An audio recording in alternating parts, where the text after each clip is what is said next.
spiders, fireballs! 1982, Sony revolutionized. With the assistance of the outside broadcast unit, we will be linking from the database studio to their home. Alright, let's take a trip down memory lane to a time when big hair, neon clothes, and synth pop ruled the world, the 80s. It was a decade of radical change, bold styles, and most importantly, mind-blowing technology that felt straight out of science fiction. Seriously, the gadgets back then seemed so futuristic. They made people feel like they were living in the future. But here's the thing. What once felt cutting edge is now laughably outdated. Yeah, that VHS recorder that made you feel like you had Hollywood at home? Totally obsolete. And those dial-up modems that introduced people to the internet? They'd take an eternity just to load a meme today. But back then, they were the coolest things ever. So if you're ready to feel super nostalgic, or maybe just super old, no judgment, join me as we count down 50 pieces of 80s technology that once felt futuristic, but are now relics of the past. 1 VHS camcorder. VHS camcorders were the ultimate flex in the 80s. These weren't the compact pocket-sized cameras we have now. They were huge, heavy machines that looked like mini TV stations on your shoulder. But back then, bigger meant better, and carrying one of these meant you were ahead of the curve. The VHS camcorder meant no more paying for expensive film reels or waiting for photos to develop. You could record birthdays, holidays, and even awkward dance recitals, and watch them instantly on your VHS player.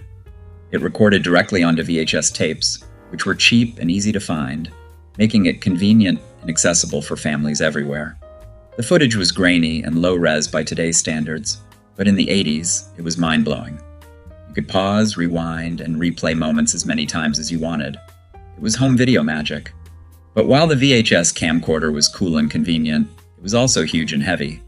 Lugging one around was a workout on its own, and editing footage meant literally cutting and splicing tapes. And just when you thought home recording couldn't get more exciting, Betamax players stepped in, promising better quality and smaller tapes, but there was a catch. 2 Betamax player. Betamax players were supposed to be the future of home video. Developed by Sony, they had better picture quality than VHS and smaller tapes that were easier to store. Betamax was crisp, clear, and technologically superior. So why did it flop? Well, it turns out that being better isn't always better for business. Betamax tapes were shorter, only allowing about 60 minutes of recording compared to VHS's 2 hours. That meant you couldn't record an entire movie or football game without swapping tapes. It was a hassle, and people weren't willing to sacrifice convenience for slightly better quality. VHS was also cheaper and had wider support from movie studios, which meant more movies and TV shows were available on VHS than Betamax. It was a classic case of better tech losing to better marketing, but Betamax was still cool and innovative. It was smaller and sleeker than VHS players, and the picture quality was crisp and vibrant. It was compact and futuristic, perfect for people who cared about quality over quantity. Unfortunately, the high price, shorter tapes, and limited movie selection meant VHS won the battle, leaving Betamax as just a quirky footnote in home video history. But if you wanted something portable and personal, the Walkman cassette player was the real game changer, letting people take their music everywhere for the first time ever. 3 Walkman cassette player. Before this, music was a shared experience, played on big stereos for everyone to hear. But the Walkman changed all that, making music portable and personal. Suddenly, you could walk around with your favorite tunes playing just for you. The Walkman cassette player was small and lightweight, fitting perfectly in your pocket or clipped to your belt. It played cassette tapes with a simple play, pause, and rewind system. You could make mixtapes, share them with friends, and even record your own voice. It was personal and interactive, letting you curate your own music like never before. But it wasn't just about listening to music. It was about looking cool. The Walkman came with big, foam-covered headphones that were impossible to ignore. If you were rocking a Walkman, you were hip and trendy, tuned into the latest music while tuning out the world. The Walkman was about freedom and individuality, but it was also clunky and limited by today's standards. Cassette tapes tangled, batteries died fast, and you had to flip the tape halfway through. It was quirky and inconvenient, but it was the coolest way to listen to music. And just when people thought audio technology couldn't get more futuristic, Laserdisc players entered the scene, bringing shiny giant discs that looked like they belonged on a spaceship. 4 Laserdisc player. Laserdisc players were supposed to be the future of home entertainment. These machines played giant, shiny discs that looked like massive CDs but were actually analog video recorded in insanely high quality for the time. They promised better picture and sound than VHS, making them a must-have for movie lovers in the 80s. The Laserdisc itself was huge, about the size of a vinyl record, but way shinier and cooler looking. It played video in crisp, clear quality with no rewinding needed. You could skip scenes instantly, which was mind-blowing in a world where fast-forwarding VHS tapes took forever. It also offered interactive menus, giving you chapter selections and even behind-the-scenes features. It was the closest thing to a DVD before DVDs even existed. But Laserdiscs had one huge problem. They were massive and only held 30 to 60 minutes per side, meaning you had to get up and flip the disc halfway through the movie. They were also expensive, and only worked on special Laserdisc players, which cost a small fortune. Even though the quality was great, people weren't willing to spend that much or deal with the hassle. Just as Laserdisc players were trying to revolutionize home video, another piece of tech history was quietly changing how we stored data. Floppy disks were next, bringing portable storage to everybody. 5 floppy disks, 5.25-inch and 3.5-inch. Floppy disks were the OG portable storage. Before USB drives and cloud storage, people saved their data on these thin square disks that looked like plastic coasters. They were light, portable, and could hold a mind-blowing 1.44 metadata of data, which sounds hilarious today, but back then it was a game changer. There were 2 main types of floppy disks, the big bendy 5.25-inch ones and the smaller, sturdier 3-inch ones. The 5.25-inch disks were thin and flexible, covered in a paper sleeve that felt cheap and flimsy. They were easy to damage and barely held any data, but they were better than nothing. Then came the 3.5-inch version, which was sturdier and more reliable with a hard plastic shell. They were compact and durable, making them the standard for most of the 80s and 90s. But floppy disks had their limitations. They held tiny amounts of data by today's standards, and they were easily corrupted. If you bent one or exposed it to a magnet, you could kiss your files goodbye. And just as people were figuring out how to save data, the Commodore 64 was changing how they used it by making home computing accessible and fun. 6. Commodore 64. Released in 1982, this wasn't just a computer. It was a cultural phenomenon. It brought home computing to the masses, letting people play games, write documents, and even learn to code right in their living rooms. It was powerful, affordable, and just cool enough to make computers fun. If you had one, you were ahead of the curve. The Commodore 64 was named for its 64 KB of RAM, which was huge back then. It had color graphics, a synthesizer chip, and a built-in basic programming language, making it incredibly versatile. People used it for gaming, programming, music, and even early online communication through dial-up modems. It was fun and functional, perfect for geeks and gamers alike. The Commodore 64 had a massive library of games, from classic arcade ports to original titles that became cult favorites. You could play platformers, RPGs, shooters, and even text-based adventures. It was fun, colorful, and highly addictive. Gamers spent hours glued to their screens, mastering pixelated challenges with simple, blocky graphics that felt revolutionary. And just as the Commodore 64 was changing how people played games, the Atari 2600 was taking video gaming to the next level, bringing arcade fun into the living room. 7. Atari 2600. The Atari 2600 was the OG home gaming console. Released in 1977, it brought arcade fun into living rooms for the first time. No more feeding quarters into arcade machines. You could play Pong, Space Invaders, and Pac-Man right at home. The Atari 2600 used cartridges, letting you swap games without buying a new console. It was modular and innovative, making it a game changer in the video game industry. The graphics were blocky and pixelated, but in the late 70s, they were mind-blowing. You could play Adventure, Pitfall, or Asteroids with simple pixelated characters that felt vibrant and exciting. It also came with the iconic joystick, a simple stick-and-button design that was easy to use but infamously hard to master.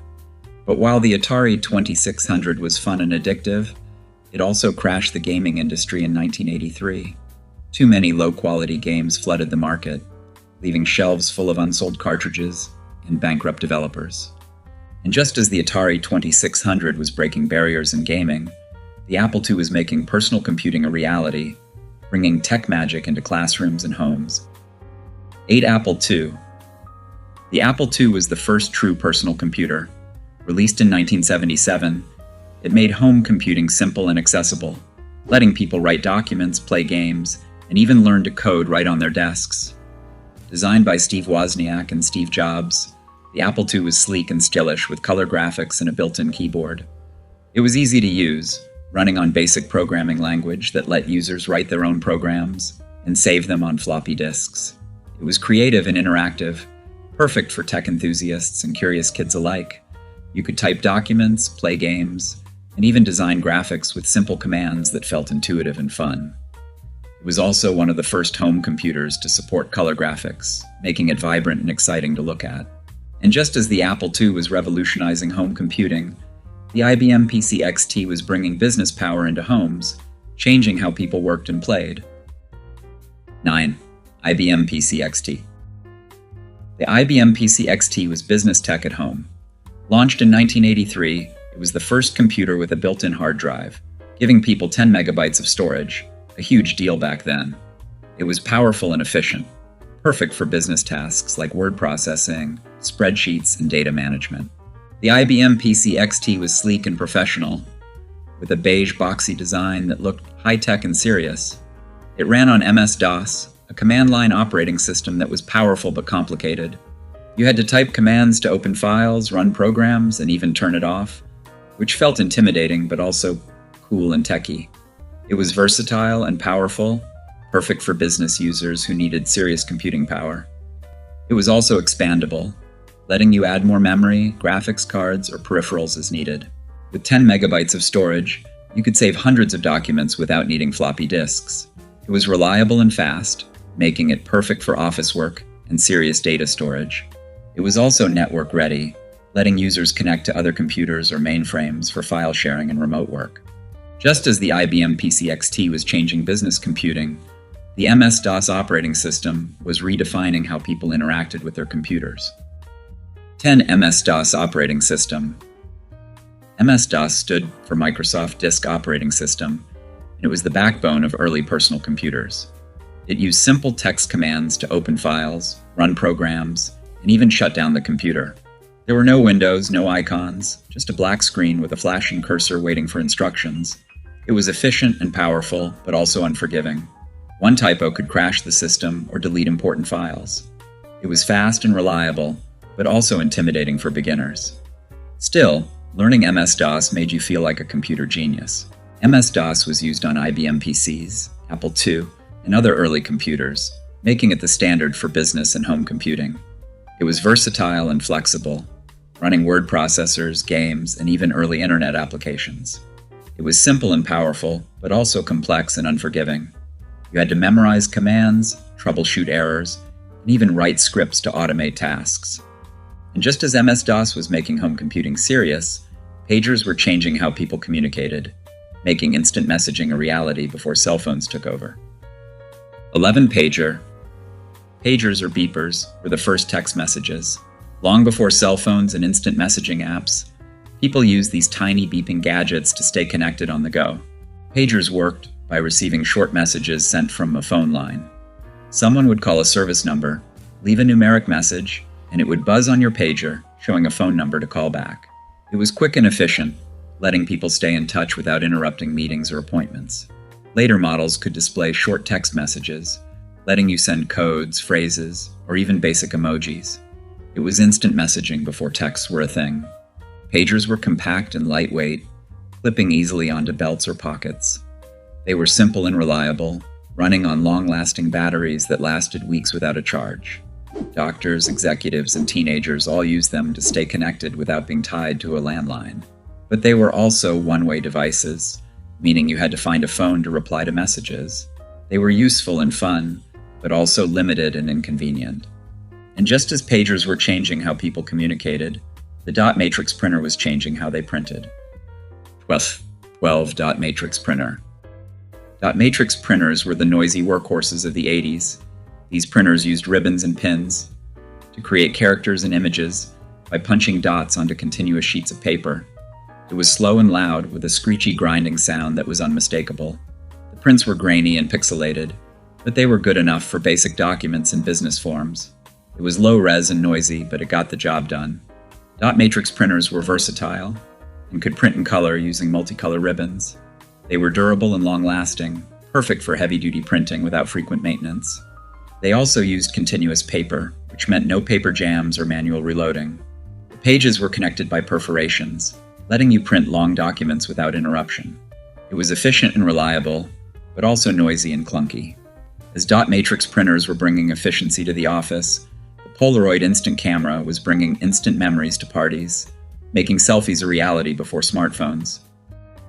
13 Polaroid instant camera, original models. Polaroid. Instant cameras were the original selfies. Long before smartphones and digital cameras, people used these boxy gadgets to snap a photo and watch it develop before their eyes. It was instant gratification, perfect for parties, vacations, and family gatherings. These cameras were simple and fun to use. You'd snap a photo, and the camera would spit out a square print covered in chemical film. After a few minutes of shaking and waving, the image would magically appear, revealing a vintage-looking photo with soft colors and a white border. You didn't have to wait for film to develop or go to a photo lab. You got instant memories in real time. Polaroid instant cameras were also social and interactive. People would pass the photos around, writing fun captions on the white borders, and swapping pictures like trading cards. It was fun and nostalgic, making every photo a keepsake.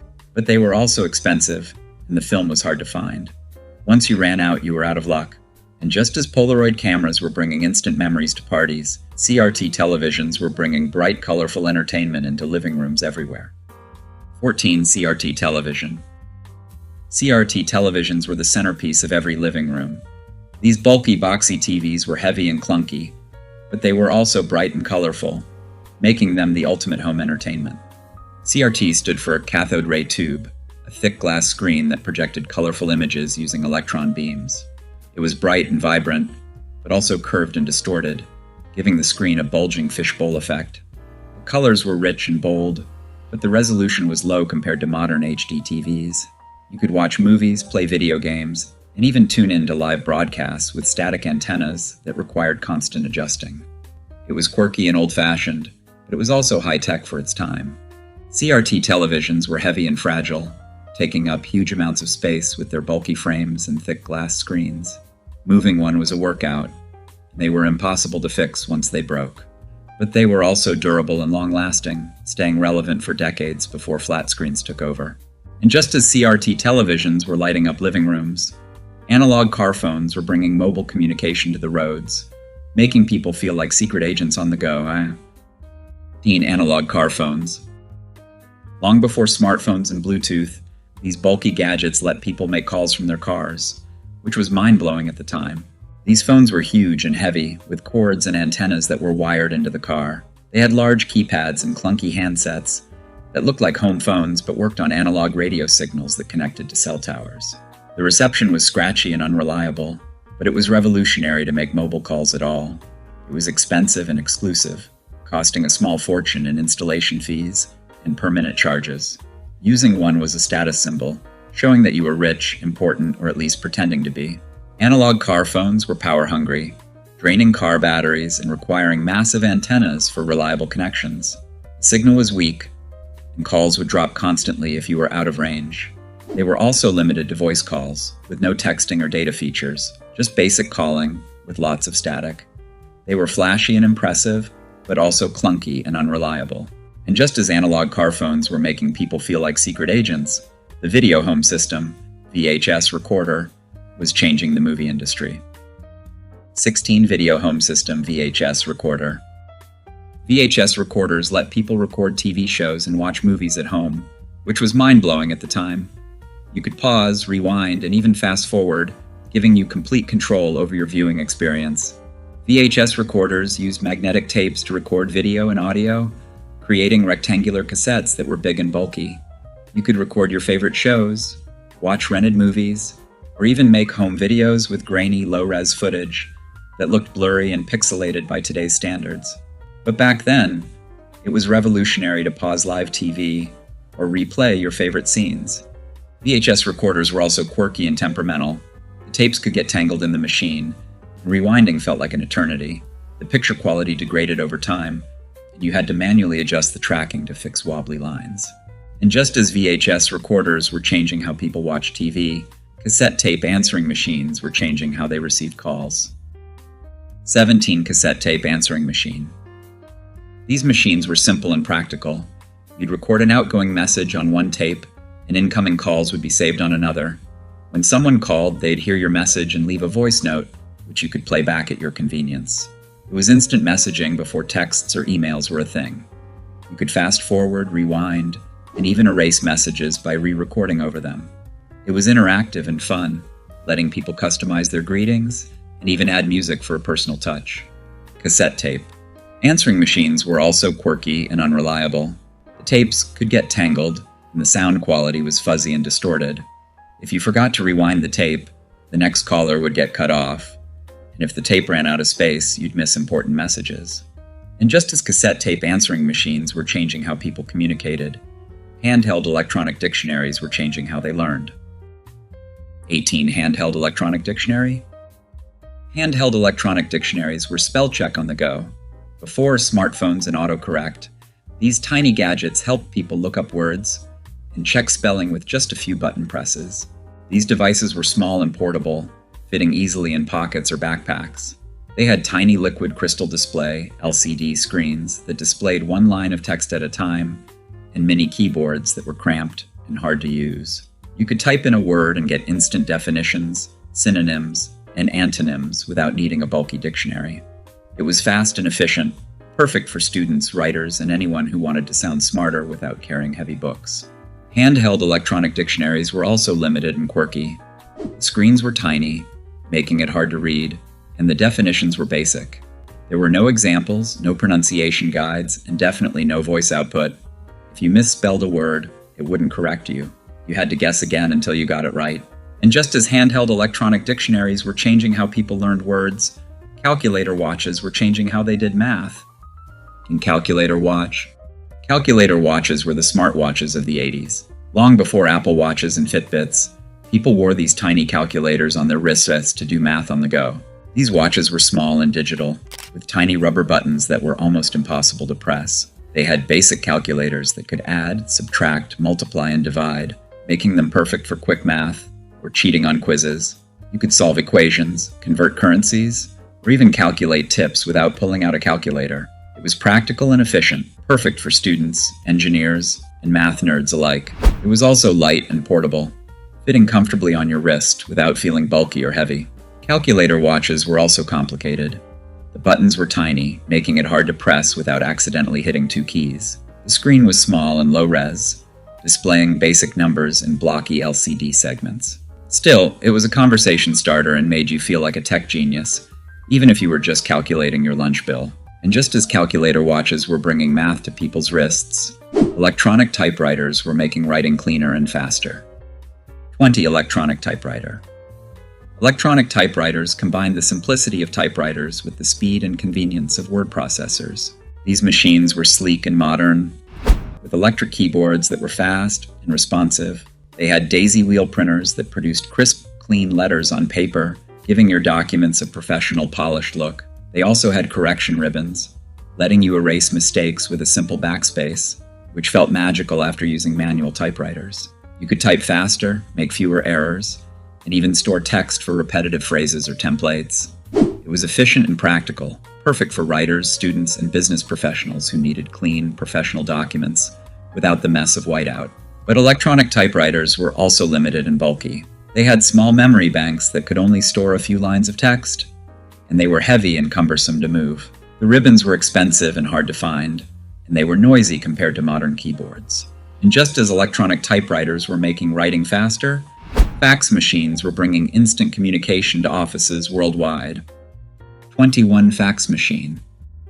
Fax machines were the first email. Long before scanners and PDFs, people used these noisy gadgets to send documents over phone lines in real time. These machines were bulky and loud, with rollers and thermal paper that scanned documents and sent them over telephone lines to another fax machine.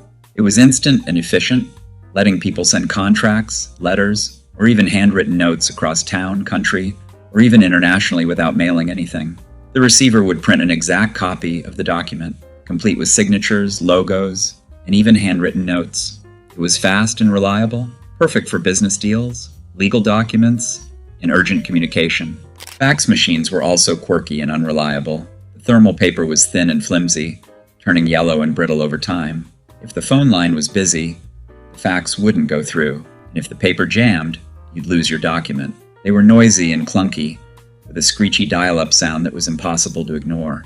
And just as fax machines were bringing instant communication to offices, film projectors were bringing cinematic magic to classrooms and movie nights, creating movie theater experiences at home. 22. Film projector. Film projectors were the original movie magic. Long before DVDs, Blu-rays, and streaming, people used these bulky machines to watch movies at home or in classrooms. These projectors were huge and heavy, with reels of film that had to be threaded manually through rollers and gears. The film was a thin strip of plastic coated with photographic emulsion, showing frames of pictures that played in rapid succession to create motion. You could watch movies, cartoons, or even home videos on big screens with a flickering, nostalgic glow that felt vintage and magical. It was immersive and exciting, perfect for movie nights, classrooms, and special events. Film projectors were also quirky and temperamental. The film reels were delicate, easily getting scratched, tangled, or even burnt if they stopped moving. The bulbs were hot and expensive to replace, and you had to rewind the film manually before playing it again. The sound was scratchy and the picture was grainy, but it was also fun and nostalgic. And just as film projectors were bringing cinema to homes, slide projectors were bringing family memories to life, turning vacation photos into interactive stories. 23. Slide projector. Slide projectors were family storytelling machines. Long before digital photo frames and social media, people used these clunky gadgets to show off vacation photos on big screens in their living rooms. These projectors used small, transparent slides mounted in cardboard or plastic frames. You'd load the slides into a carousel tray that sat on top of the projector. Each slide would click into place, projecting a bright, colorful image onto a blank wall or pull-down screen.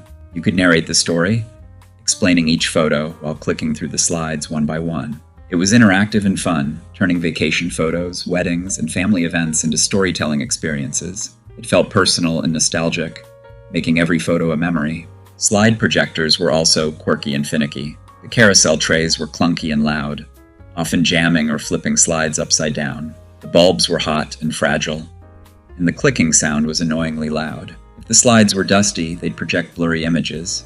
If they were out of order, the story made no sense. As slide projectors were turning photos into stories, portable CD players were changing how people listened to music, bringing crisp digital sound to pockets everywhere.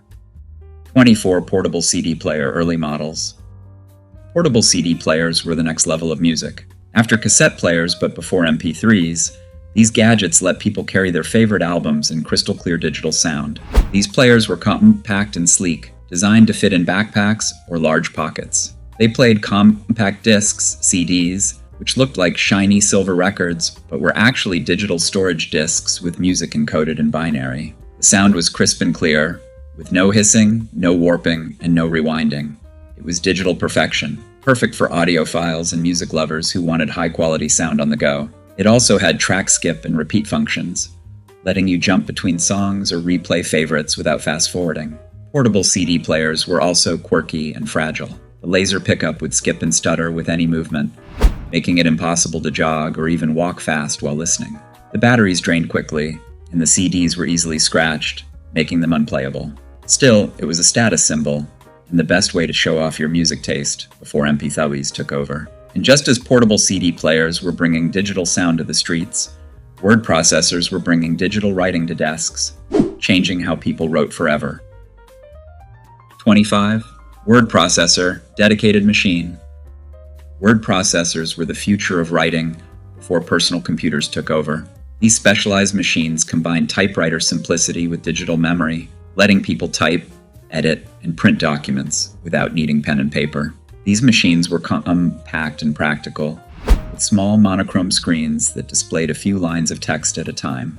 They had full-size keyboards and built-in printers, making them all-in-one writing stations. You could type documents, edit mistakes, and even save files on floppy disks for later revisions. It was efficient and convenient, perfect for writers, students, and office workers who needed clean, professional documents without the mess of typewriters. It also had spell check and find and replace functions, making editing faster and easier. Word processors were also limited and clunky. The screens were tiny and low-res, making it hard to read long documents. The memory was small, allowing only a few pages per file, and the printers were noisy and slow. And just as word processors were changing how people wrote, pocket organizers were changing how they stayed organized, bringing digital calendars to pockets everywhere. 26 Pocket Organizer pre-PDA. Before smartphones and PDAs, people used these tiny gadgets to store contacts, schedules, and to-do lists in digital form. These devices were small and lightweight, designed to fit in pockets or purses. They had tiny LCD screens that displayed simple text in black and white, and mini keyboards for typing notes or entering data. You could store addresses, phone numbers, appointments, and even reminders, all in one compact device. It was efficient and organized, perfect for busy professionals or students who needed to keep track of schedules without carrying notebooks. It was also light and portable, making it easy to access information on the go. Pocket organizers were also quirky and limited. The screens were tiny, showing only a few lines of text at a time, and the keyboards were cramped and hard to use. There were no backlights, making it impossible to read in the dark, and the memory was tiny, storing only basic information. And just as pocket organizers were changing how people managed schedules, digital alarm clock radios were changing how they woke up, bringing music and news to mornings everywhere. 27 Digital Alarm Clock Radio. Digital alarm clock radios were the morning revolution. Before smartphone alarms and Spotify playlists, people used these techie gadgets to wake up to music or morning news. It was practical, fun, and just high-tech enough to feel futuristic. If you were waking up to a digital alarm clock radio in the 80s, you were definitely starting your day in style. These clocks were compact and functional, with digital displays that showed time and glowing numbers. They had built-in radios that could tune into AM or FM stations, letting you wake up to your favorite music, morning talk shows, or news broadcasts. You could set dual alarms for weekdays and weekends, and even snooze with a simple tap. It was convenient and efficient, perfect for busy mornings or lazy weekends. It also had battery backups, ensuring you'd never miss an alarm during power outages. Digital alarm clock radios were also quirky and temperamental. The radios were static-prone, making it hard to find clear stations, and the alarm sounds were loud and harsh. The buttons were tiny, making it easy to press the wrong one and accidentally reset the clock. It was quirky and old-fashioned, but it was also reliable and nostalgic. And just as digital alarm clock radios were bringing music to mornings, reel-to-reel tape recorders were bringing high-quality audio to homes, making analog recording a popular hobby. 28 Reel-to-reel tape recorder. Reel-to-reel tape recorders were the ultimate audiophile gear. Long before digital audio and MP3s, people used these bulky machines to record and play music with high-fidelity sound. If you were listening to reel-to-reel tapes in the 80s, you were definitely serious about sound quality. These machines were huge and heavy, with large spinning reels of magnetic tape that recorded analog audio in high quality. The tape was wide and thick, giving it a warm, rich sound that was crisp and clear. You could record music, voice, or even radio shows with high accuracy and minimal distortion. It was detailed and immersive, perfect for audiophiles who wanted peace analog sound without digital compression. It also allowed for multi-track recording, letting people layer sounds and mix music like professional producers. Reel-to-reel tape recorders were also quirky and complicated. The tapes were huge, requiring manual threading through rollers and guides, and they were easily damaged by dust, magnets, or tension issues. Rewinding was slow and tedious. The machines were expensive and high maintenance. It was quirky and cumbersome, but it was also rich and nostalgic. And just as reel-to-reel tape recorders were bringing high-quality audio to homes, dot matrix displays were bringing retro graphics to early computers, paving the way for modern screens. 29 Dot matrix display. Dot matrix displays were the original digital screens.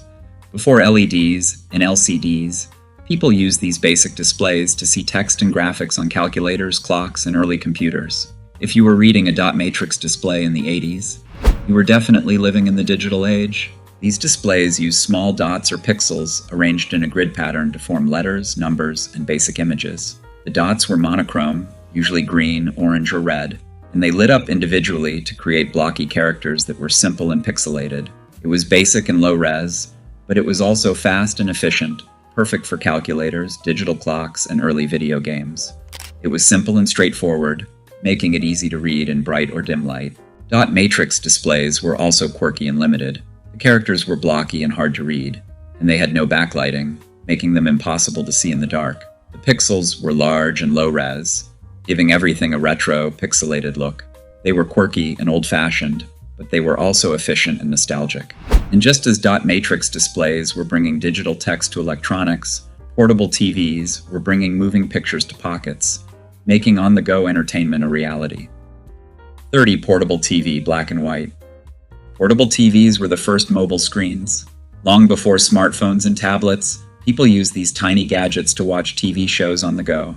These TVs were compact and lightweight, with tiny screens that displayed black and white images using cathode ray tubes. They had small antennas that picked up analog signals for live broadcasts, letting you watch sports, news, or sitcoms from anywhere.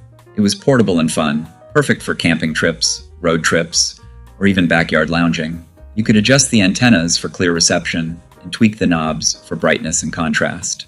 It was quirky and interactive, making TV personal and portable. Portable TVs were also quirky and limited. The screens were tiny, making it hard to see details, and the black and white images were grainy and fuzzy. The sound was tinny, and the reception was spotty, requiring constant antenna adjustments. They were quirky and old-fashioned, but they were also fun and nostalgic. And just as portable TVs were bringing mobile entertainment to the streets, robotic vacuums were bringing hands-free cleaning to homes, making lazy cleaning a futuristic reality. Robotic vacuum, early models. Robotic vacuums were the laziest way to clean. Before Roombas and smart home tech, people used these early robots to sweep their floors without lifting a finger. If you were watching a robotic vacuum in the 80s, you were definitely living in the future. These vacuums were round and compact, gliding around rooms on wheels while sucking up dust and debris.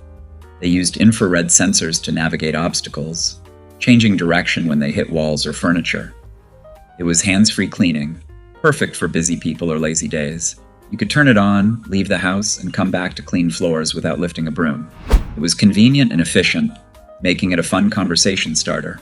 It also had rechargeable batteries, letting it clean autonomously without tangling cords. But these early models were quirky and limited. They were slow and clumsy, bumping into furniture repeatedly and missing corners or edges. The suction power was weak, barely picking up crumbs or pet hair, and the dustbins were tiny, needing frequent emptying. They were also noisy, with a whiny motor that was hard to ignore. Despite their flaws, robotic vacuums were a glimpse into the future and made cleaning feel a little more fun. With robotic vacuums making cleaning hands-free, the home intercom system was making communication simpler, letting families chat across rooms without yelling up the stairs. 32. Home intercom system. Home intercom systems were the original smart speakers. Long before Alexa and Google Home, people used these built-in wall units to communicate across rooms without yelling. If you were buzzing someone on a home intercom in the 80s, you were definitely living in a techie house. These systems were wired into walls, with speakers and microphones in multiple rooms. You could press a button and talk to someone in another part of the house without leaving your spot. It was perfect for big houses, letting people call kids for dinner, ask questions, or even spy on conversations with listening modes. It was convenient and efficient, making it a cool luxury that felt high-tech. Some units also had radio functions, playing music throughout the house for a whole home sound system, but they weren't perfect. Home intercoms were static-prone and echoey, making voices sound tinny and distant. The wires were delicate, easily breaking or short-circuiting with age. And if you weren't careful, you could accidentally broadcast private conversations to the whole house. They were also hard to repair, requiring wall rewiring for even minor fixes. Despite their quirks, they were innovative and fun, bringing families closer together, even if they were just yelling through walls. And just as home intercom systems were making communication easier, laser printers were making documents sharper, bringing crisp professional prints to home offices. 33 laser printer first generation. Laser printers were the future of printing. Before inkjets and wireless printing, people used these high-speed machines to print documents with crisp, professional quality. It was fast, reliable, and just techy enough to feel futuristic. These printers used laser beams to draw images on drum rollers, which were then coated with toner and transferred to paper using heat and pressure. The result was crisp, clear text and sharp graphics that looked clean and professional. It was fast and efficient, perfect for business reports, memos, and high-quality documents that needed sharp lines and bold contrast. It was also quiet and reliable, producing consistent prints without smudging or streaking. However, first-generation laser printers were expensive and bulky. They were huge, heavy, and impossible to move without help. The toner cartridges were costly and messy, and the paper trays held limited sheets, needing frequent refills. They were also limited to black and white, making them impractical for color graphics. Still, they were revolutionary for the time, bringing professional quality to home offices and paving the way for modern printing technology. With laser printers transforming document printing, the MIDI synthesizer was transforming music production, letting musicians create digital music with endless possibilities. 34 MIDI synthesizer vintage models. MIDI synthesizers were the future of music. Before digital audio workstations and VST plugins, musicians used these electronic keyboards to create digital sounds and compose music without live instruments. If you were rocking a MIDI synthesizer in the 80s, you were definitely ahead of the music curve. These synthesizers used MIDI, musical instrument digital interface, to control sounds electronically. You could connect them to computers, drum machines, or other synths to layer sounds, mix beats, and compose full tracks without live recordings. It was versatile and flexible, letting musicians experiment with sounds, change tempos, and even transpose keys with a few button presses. It also had built-in effects like reverb, chorus, and delay, making it a one-stop shop for music production. With MIDI synthesizers, you could create any sound you could imagine, from spacey sci-fi tones to realistic orchestral instruments. But these vintage models were quirky and complicated. The interfaces were basic, with tiny LCD screens and button-heavy menus that were confusing and tedious. You had to memorize commands and program changes manually, making it time-consuming and frustrating. Still, they were game changers for music production, letting artists explore new genres and create digital soundscapes that were ahead of their time. With MIDI synthesizers revolutionizing music production, the compact cassette tape deck was revolutionizing home audio, making mixtapes and home recordings a fun hobby. 35. Compact cassette tape deck. Compact cassette tape decks were the heart of home audio. Long before CD burners and MP3 playlists, people used these stereo components to record music, make mixtapes, and play albums with analog warmth. These decks were compact and modular, fitting neatly into home stereo systems. They played compact cassette tapes, which were small, portable, and easy to record on. You could copy albums, record radio shows, or even make mixtapes for friends, carefully arranging tracks to set a mood or tell a story. Some decks even had dual cassette bays, letting you dub tapes or create loops for experimental music. It was versatile and fun, making music personal and portable. But they were also quirky and delicate. The tapes could get tangled, and the sound quality was grainy and hissy compared to modern digital audio. You had to rewind manually and flip the tape to play both sides, making it tedious and time-consuming. While tape decks were changing how people curated music, the video disc, CED player, was changing how they watched movies. 36. Video disc, CD player. Video disc players were the bridge to DVDs. Before laser discs and DVDs, people used these quirky machines to watch movies on giant vinyl-like discs that played analog video.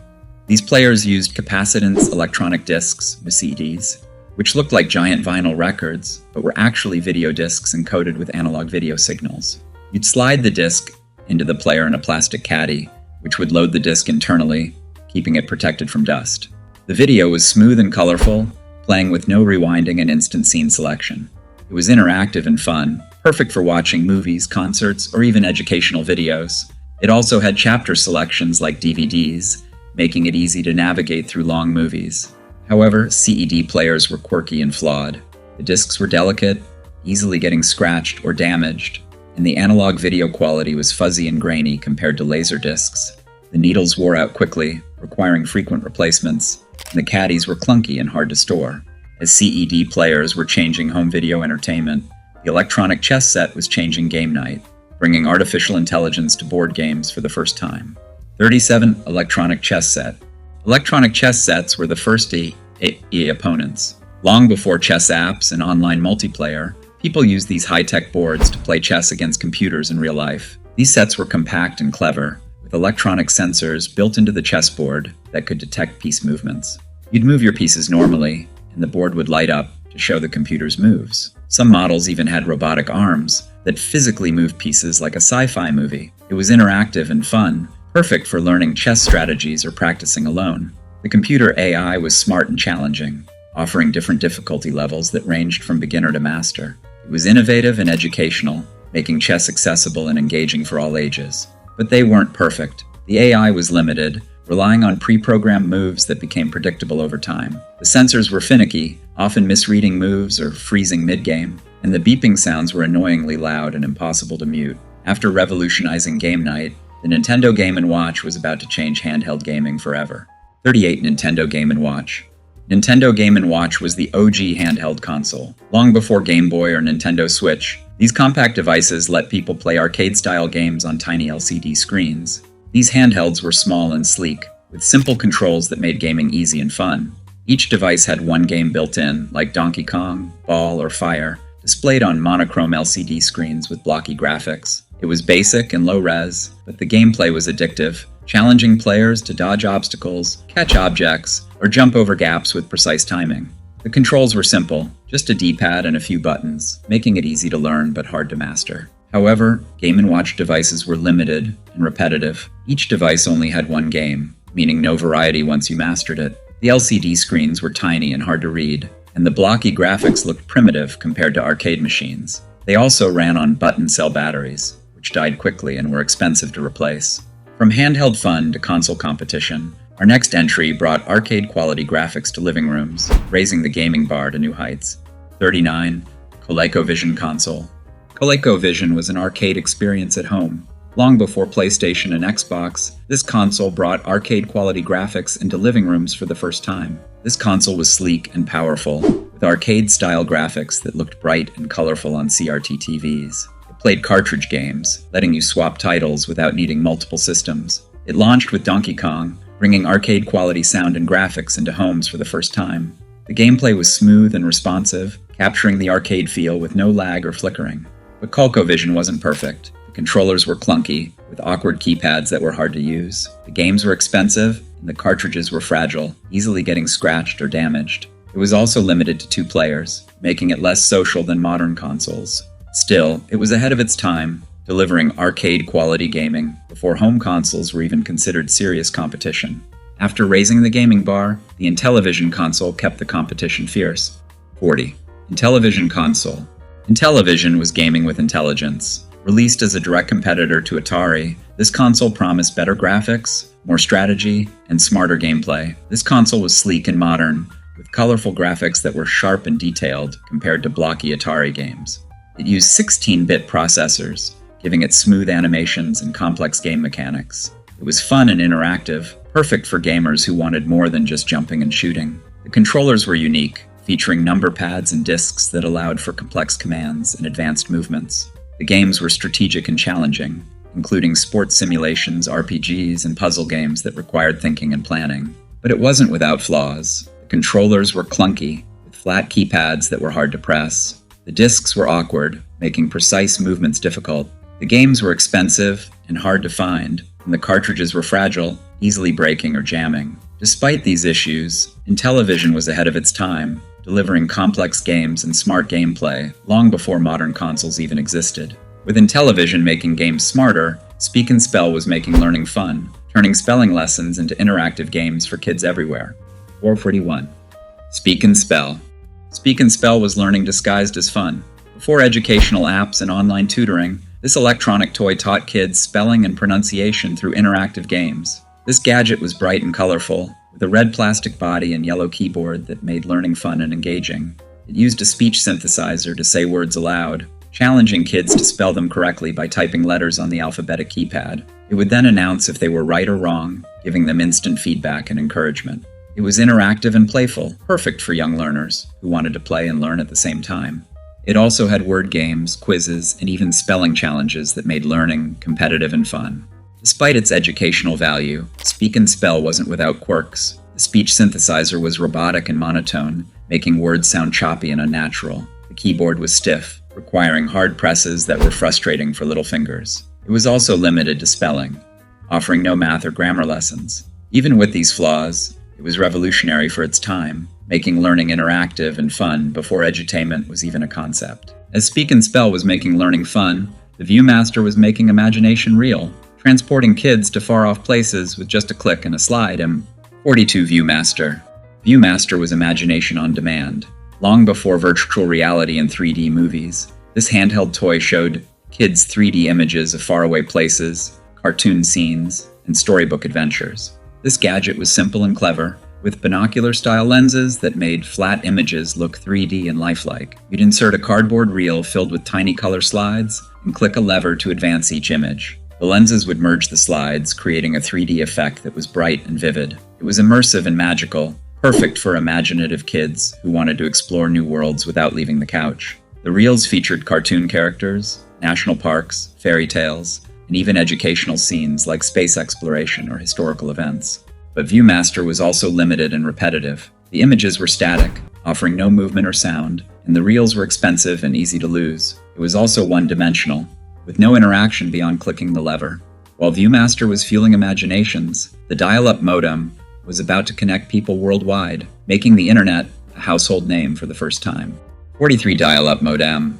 Dial-up modems were the gateways to the internet. Long before Wi-Fi and fiber optics, these gadgets connected computers to the World Wide Web through telephone lines. These modems were boxy and clunky, using phone lines to send data at 300 baud, painfully slow by today's standards. You'd dial a number that would connect your computer to an internet service provider, ISP, producing a screechy handshake sound that was unmistakable. Once connected, you could browse text-heavy websites, check basic email, or even join chat rooms with like-minded nerds. Dial-up modems weren't perfect, though. The connection was unstable, easily dropping if someone picked up the phone. The loading times were excruciating, taking minutes to load a single image, and the noisy handshake sound was impossible to ignore. Despite these quirks, dial-up modems were revolutionary, bringing the internet into homes and changing communication forever. While dial-up modems were connecting people worldwide, electronic handheld games were entertaining them. 44. Electronic handheld game. Electronic handheld games were pocket-sized fun. Long before smartphone games and Nintendo Switch, these simple devices let people play arcade-style games anywhere. These games were compact and lightweight, designed to fit in pockets or backpacks. They had simple LCD screens that displayed blocky characters in black and white. The gameplay was basic but fun, challenging players to dodge obstacles, catch objects, or jump over gaps with precise timing. The controls were simple, just a few buttons, making it easy to learn but hard to master. It was fun and interactive, perfect for long car rides, school breaks, or even sneaky playtime under the desk. Some games were addictive and challenging, encouraging players to beat high scores or master difficult levels. But handheld games were also limited and repetitive. The graphics were primitive, blocky animations that were hard to see in bright light. The beeping sounds were annoyingly loud, and the batteries drained quickly, making them expensive to maintain. Even with these flaws, they were fun and nostalgic, paving the way for Game Boy and modern handheld consoles. After handheld games were keeping people entertained, the digital audio tape, DAT player, was changing how they listened to music. 45. Digital audio tape, DAT player. Digital audio tape players were the future of music. Before MP3s and streaming services, people used these high-fidelity devices to record and play music with crystal-clear sound. These players were compact and portable, playing digital audio tapes, DATs, that looked like tiny cassette tapes, but stored digital audio. The sound quality was crisp and clear, with no hissing, no warping, and no degradation over time. It was digital perfection, perfect for audiophiles who wanted high-quality sound without vinyl pops or tape hiss. You could record live music, master albums, or even make mixtapes with CD-quality audio that sounded rich and vibrant. However, DAT players were quirky and expensive. The tapes were costly and hard to find, and the recording equipment was complex and confusing. They were also prone to mechanical failures, with tiny tape heads that clogged easily. Despite the quirks, they were revolutionary for their time, setting new standards for digital audio and music recording. While DAT players were changing how people heard music, the Sony Walkman was changing how they watched TV, bringing portable screens to pockets everywhere. 46 Sony Walkman portable TV. Sony Walkman was TV on the go. Long before smartphones and streaming apps, this portable television let people watch live broadcasts anywhere they wanted. These handheld TVs were small and sleek, fitting comfortably in one hand. They had tiny black and white screens that displayed live TV broadcasts using analog antennas. You could tune into local channels, catching news, sports, or even cartoons on the go. It was portable and convenient, perfect for commuters, beachgoers, or anyone who didn't want to miss their favorite shows. It also had built-in speakers and headphone jacks, making it versatile for solo watching or group gatherings. The picture was grainy and low-res, but the novelty of portable TV made up for it. However, Sony Walkman wasn't without flaws. The analog signal was weak and static-prone, requiring constant adjustments to the telescopic antenna. The black and white display felt outdated as color TVs became the norm. It also drained batteries quickly, making it expensive to use for long viewing sessions. Even with these limitations, Sony Walkman was revolutionary, bringing live TV to pockets and purses long before streaming apps were even imagined. After making TV portable, electronic translators were about to make languages portable, helping travelers communicate worldwide without language barriers. Electronic translators. Electronic translators were language in your pocket. Before Google Translate and translation apps, these handheld gadgets helped people communicate in foreign languages with pre-programmed phrases and basic translations. These devices were compact and lightweight, fitting easily in pockets or carry-on bags. They had tiny LCD screens that displayed phrases and words in multiple languages. You could type a word in your native language and get a basic translation with simple pronunciation guides. It was convenient and efficient, perfect for asking directions, ordering food, or making small talk while traveling abroad.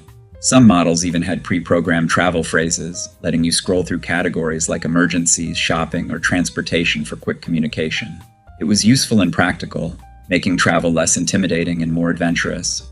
But electronic translators had limitations. The vocabulary was basic, only offering simple phrases without nuances or context. The pronunciation guides were hard to read, and the translations were literal, often confusing locals.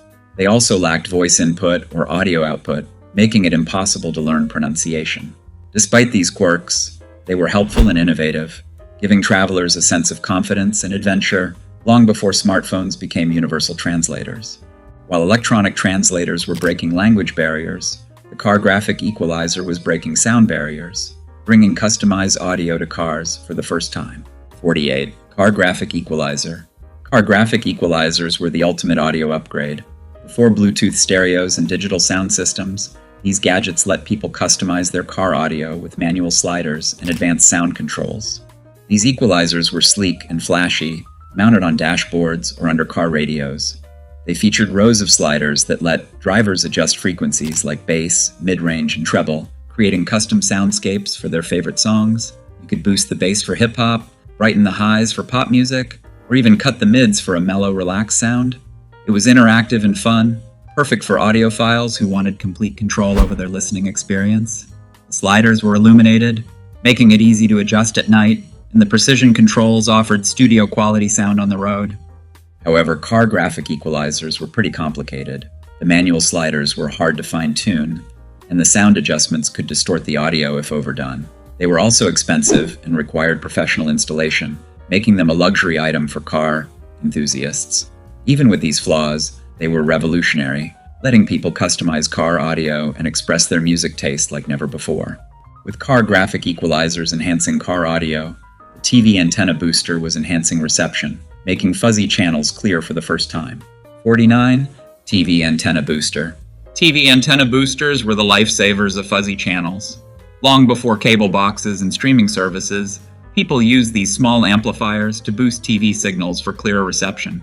These devices were compact and easy to use, plugging directly into TV antennas or coaxial cables. They amplified weak signals, making fuzzy channels appear crisper and clearer. You could fine-tune the dials to boost specific frequencies, reducing static and snow for better picture quality. It was efficient and practical, perfect for rural areas with weak reception or urban settings with signal interference. Some boosters even had rotary knobs that allowed for manual adjustments, giving viewers full control over their viewing experience. It was convenient and interactive, making TV more enjoyable without moving the antenna. However, antenna boosters were sensitive to interference, often picking up static from appliances or radios. The dials were finicky, requiring constant tweaking to maintain a clear signal. They were also limited to analog broadcasts, becoming obsolete as digital TV took over. Despite the quirks, they were game changers in their time, bringing clearer reception to households and making TV watching a more pleasant experience. While antenna boosters were enhancing reception, the cassette adapter was enhancing car audio, bringing modern music to old-school car stereos in a way that felt ingenious. 50 cassette adapter for car stereo. Cassette adapters were the ultimate music hack. Long before Bluetooth receivers and AUX cords, these simple gadgets let people play CDs, MP3s, and even portable radios through old-school car stereos. These adapters were compact and clever, designed to look like cassette tapes with audio cables that plugged into portable music players. You'd insert the adapter into your car's cassette deck, and the audio signal would transmit through the tape head, playing your favorite tunes through the car's speakers. It was simple and effective, perfect for upgrading car audio without buying a new stereo. You could play CDs on Discman, connect MP3 players, or even stream radio stations from portable radios. It was versatile and fun, letting you mix old and new technology with a simple plug-and-play solution. However, cassette adapters were quirky and imperfect. The sound quality was muffled, lacking the crispness of CDs or digital audio. The cables were flimsy, prone to tangling or breaking, and the adapters often jammed in cassette decks. Despite these limitations, they were brilliantly practical, letting people enjoy modern music in classic cars long before AUX cords became standard. After bridging old and new tech, cassette adapters became a nostalgic symbol of music innovation, paving the way for modern car audio as we know it today. Looking back, it's wild to think that these clunky gadgets and noisy devices were once considered the future of technology. I mean, can you imagine trying to explain floppy disks or pager codes to a Gen Z kid today? They'd probably think you're talking about some weird sci-fi movie. Even though these gadgets are long gone and have been replaced by sleek smartphones, ultra-thin laptops, and lightning-fast Wi-Fi, they paved the way for the modern tech we take for granted today. If you had any of these gadgets, drop a comment and let us know which one was your favorite. And if you didn't, well, now you know what all the hype was about. Don't forget to like and subscribe for more nostalgic trips and tech throwbacks.